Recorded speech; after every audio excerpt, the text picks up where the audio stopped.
Welcome to Background Screening Tips and Tech. Your hosts, Tim Santoni and Joe Buerlen. Happy to be coming to you guys this morning. Joe's coming to us from Ohio. I'm from out here in our corporate offices here in Orange County, California. Welcome to the podcast and the show. If you're listening or watching, thanks for joining us.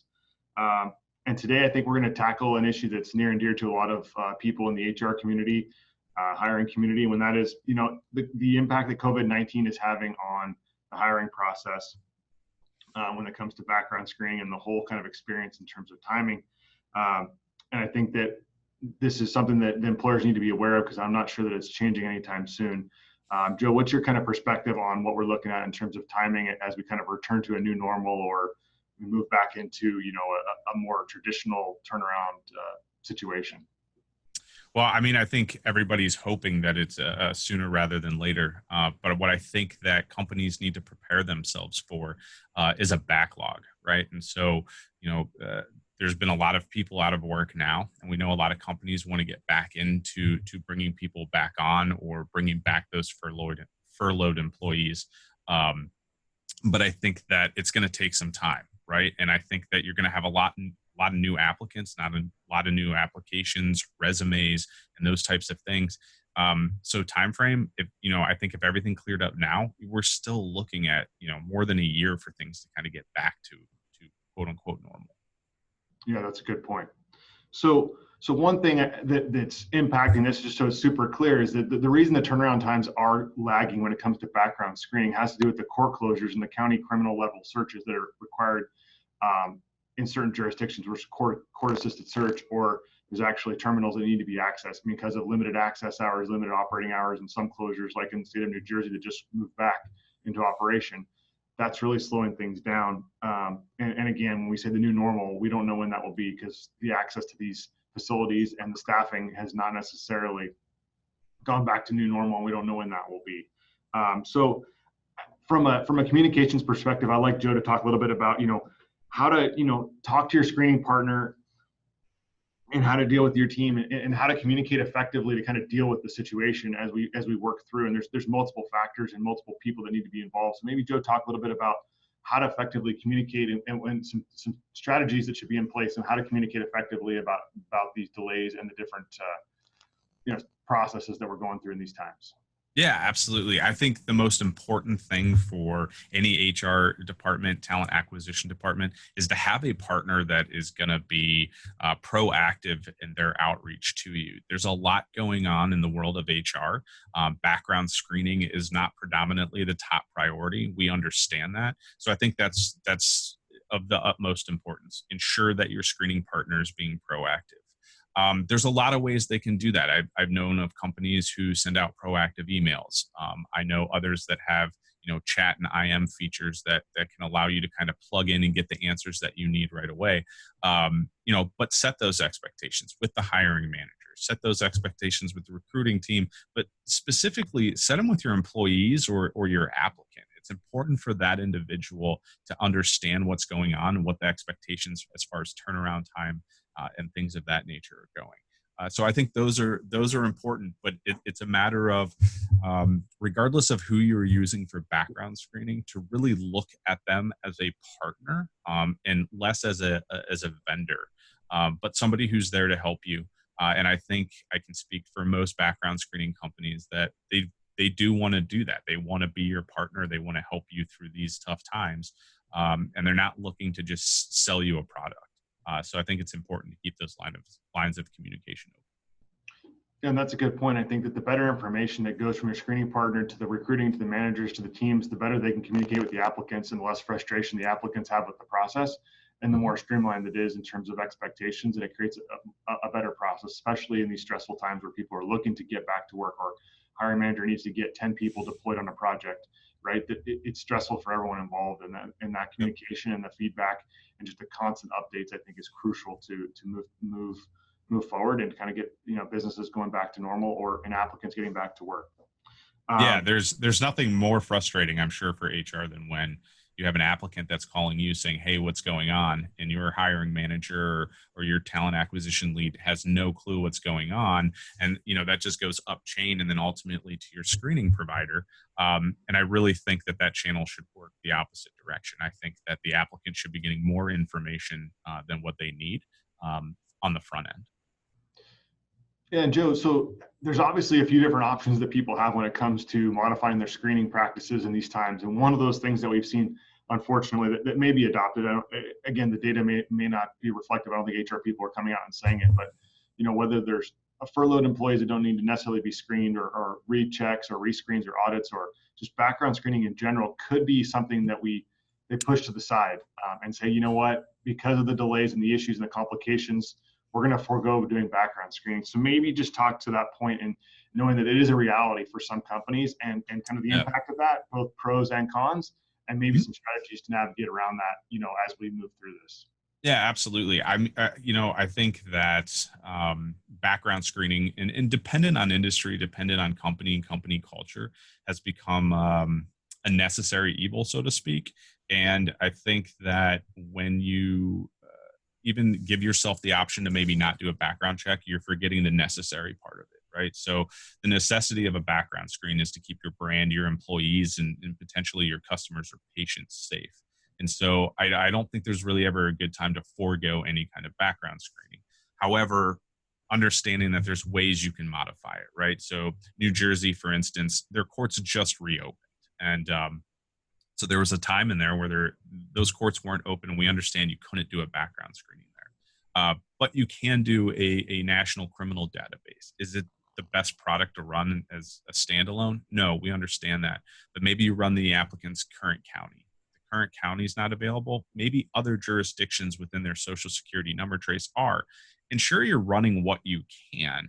You can always provide a contingent offer and come back to those counties. Again, going back to those lines of communication with your partner, you can have these discussions, these policy discussions with your background screening provider so that they understand, hey, when these courts become open, that they go back, they reopen that search and rerun those courts at that time. Again, that's why I think those lines of communication are so important. Yeah, that's a good point too. And also too, the 30-day window, the FCRA 30-day window, there's no point to do a background check that's inclusive of a county that's closed and then find 30 days that you've got to close it without the results. So you have a delay, you have a compliance issue, and then you still don't have information to make a good hiring decision. So that's where kind of implementing a policy, check with your HR director, consultant, and employment lawyer on this kind of stuff. But it's important to know that you should implement a rescreen or recheck in those situations so you can go back and recheck. We have a client in the healthcare industry in New York, for instance, and they made the decision to do a national criminal database search and a healthcare sanction search in order to get people placed in these positions because it was critical, and knowing that they're going to go back in the next 3 to 6, 9 months and run a full search on those people to fill in those gaps because that was all that was available. And they updated their policies and their procedures and their agreements with their clients to reflect that so that it was super clear. And, they quickly moved on that. It was a good business decision for them. And it was obviously necessary in these times where we need healthcare workers, filling positions and doing necessary and risking their lives to protect all of us. So right, and you bring up a good point there, and so I'll just kind of add to that, and kind of reiterating what I said. Talk with your background screening provider when you're rewriting some of these policies, because they're going to know these things inside and out, right? The 30-day window, when these courts open, they're going to know right away. They can help you with it. Of course, you're always going to want to, touch base with in-house counsel and so on and so forth when it comes to policy, but bring your provider in and your partner and sit with them and have these discussions so that it's out there, it's on the table, and you have a better understanding when you're working with your in-house counsel to write these policies. Yeah, and so Joe, we talk about criminal records as kind of a foundational element of a background screening program, but the statistics show that 52% of information on resumes as it relates to employment-related information is often misleading or false. So maybe talk to the point of that, yeah, you may forego criminal research and may do different things in terms of that respect, but what's the importance of doing an employment verification as part of a background screening profile, especially in these times? In these times, especially. So, I remember when I started in the industry, the stat that I was taught at the time was it was something like 52% of applicants had an inaccuracy, right, on their resume. That's a pretty big number. Were those outright lies? Were they purposely doing those things? No, they were just inaccuracies. And we can all understand that, there's small inaccuracies that happen. But I think, you know, understanding that an employment verification, yeah, it's going to add a little bit of turnaround time. But there's a couple things that kind of give you the need to do it. You're going to have an influx of employees. We've talked about that. When this whole thing starts lightening up, you're going to have that influx of employees. You want to make sure you're getting the best applicants. And what better way to know when you're getting a really good applicant than talking with their former employer? And it's also going to clear up some of those inaccuracies. And as you're getting an influx of them, that's a lot of inaccuracies, because I'm pretty confident that number probably hasn't changed that much. Yeah, and that's a good point. I think that as there's a need to fill roles in organizations, that the background check is important from a compliance and regulatory and risk perspective. But if the person gets in there and needs to hit the ground running, but they don't have the experience that they claim they have, it's going to cause more turnaround, more cost, more time, and more issues than anything else. And so verifying that at a basic level is kind of the most crucial step, even at basic warehouse delivery, other administrative jobs, because there's going to be a lot more people out there fighting for jobs. And my guess is that, not to say that people are bad, just there's going to be some exaggerations in terms of roles and titles and duties, because they're trying to get back into that workforce, gain employment, and Well, yeah, and you also don't want to lose an applicant, right? And so if you're not verifying previous salary, maybe you're undercutting what the guy's value is, and you're going to lose out on that applicant to another company who did their due diligence and was able to make an acceptable offer to that individual. Sure. So moving on, obviously workforces have, the way we're recruiting and the way that the workforces are interacting with their teams and their divisions and their coworkers has changed drastically. And specifically, we're talking about remote workforce. So, Joe, maybe talk about the importance of having the ability to do remote screening and utilizing technology and electronic apps to actually implement screening when you can't physically touch paper or physically meet someone in person, in a traditional, recruiting and onboarding protocol. Yeah. No, absolutely. I've always said in background screening, the importance of your partner comes down to two things, right? It's the technology in which they're delivering the background screen results to you, and the customer service that they're providing it. And that's through, proactive updates and those things that we've already talked about. But when you start getting to technology, I think it's important to remember, with everybody being remote, right? You've got a ton of remote employees now. I myself, Tim, you brought me on remotely. And so it has its own hurdles that everybody's kind of learning. But one of the things that we got to take into consideration is, how is your applicants or furloughed employees coming back to the workforce? How are they completing this documentation? You got to be mobile friendly. You've got to have the ability to allow them to utilize their laptops to fill out this information, digital signatures, those types of things. I also think it's important to keep the other options, right? The paper options. Not all workforces are technologically forward, and so you got to have options. So I think it's important to be flexible, dependent on who the end user is and what their applicant pool is. But it's of the utmost importance with those remote workforces to have those options. If you don't, it's going to make things harder. Your turnaround time is inevitably going to be harder or longer. So I just think that's important. Absolutely. Yeah, I think that's too is a customization factor that needs to be in place no matter what type of business, because maybe you were a paper and you need to migrate electronically for whatever reason, or maybe you're electronic and you need to migrate to paper, or maybe now you need to have paper, an electronic app, and maybe a dedicated website to send people to. And having those options are super important, because there's no reason to let those things get in the way of the hiring process, the screening process, and onboarding, especially when you're dealing with other delays that we have no control over. So having that flexibility and those customizations, I think, are super important. And again, communicating with your provider about those issues, there's so many different options out there that can be customized at a pretty nominal or free, amount of money, and would save you headaches and time, especially as an HR professional. Maybe you don't have an HR generalist or an admin to assist with, and so you don't have the time to process things, the paper, or you don't have time to, with the influx of resumes coming in, maybe you're focused on the screening as opposed to the onboarding, and maybe your benefits person is not full time anymore. So all those things come into consideration. I think it comes down to the time, not just of the background check, but the time that the professional that's managing the program, whether that's a business owner, an office manager, an HR director, a professional, or a consultant, that their time is super valuable and it should be spent doing those things that bring the most value to that organization. Yeah, and always make sure it's mobile friendly, right? So we tend to think of software as simply being on the computer, and we forget that our faces are buried in our phones all day long. Right. And mobile friendly software and platforms are going to be a huge advantage to, I think, any organization. When you send an applicant to say, "Hey, I need you to fill out these FCRA documents," you know, to be able to do those things and sign right from your phone, because not all websites transfer to mobile friendly applications in the best way. Sure.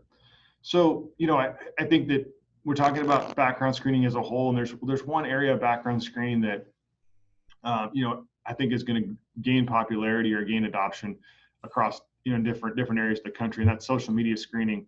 Joe, maybe talk to the point of, your take on why that's coming about and how to do that kind of effectively and compliantly in today's age. Yeah, social media searches are kind of, I don't want to say they're new, but they're new in an FCRA standpoint, right? That product hasn't been out for a long time. But again, we have these remote workforces, and the workforce is going to stay remote. And so I think being able to, look at social media and make a determination on who your applicant is as a person and how they fit into your work culture is probably, especially going forward, is going to be a best practice. And I think that's going to continue to be refined. I think that's going to continue to change. And so I think that companies just need to be on top of it, much like, and we don't need to jump into it now, but continuous monitoring. Right. That is something that is happening now, something that they need to start thinking about if they're not already doing it, and, start setting things in place. Policy, it's back to policy, right? We need to be changing these policies and looking at these things. Yeah, and I think that we're going to hit on that in a future episode, which is continuous monitoring, rescreening, and other things that are important to consider as we dive deeper on the show. But in terms of alternatives on the screening side, as we move forward, what are some things that, workarounds, if you will, for the delays and the issues regarding compliance, or maybe if you're forego screening, what are some suggestions that, that come top of mind for you, Joe, when it comes to alternatives to, doing background checks the old fashioned way, which is, get a piece of paper, run the screen, run your unlimited seven-year county search and on board, in a situation where maybe you can't afford to, you don't have the time to screen somebody in the traditional way. What are some of those alternatives? Honestly, I mean, I go back to national criminal database searches. They're not expensive. It's not a huge expense. And I think that, if you're not going to be doing your traditional county searches, the bare minimum that you do is at least the database searches. And if you find a record within those database searches, it's probably going to be worth your money and your time to run a county and follow up and get that information that you need. As far as alternatives, like, is there something other than a background check that you can do? I don't know. Short of hiring a PI to do some background work on somebody, if there really is, and for employment purposes, obviously that gets into a gray area.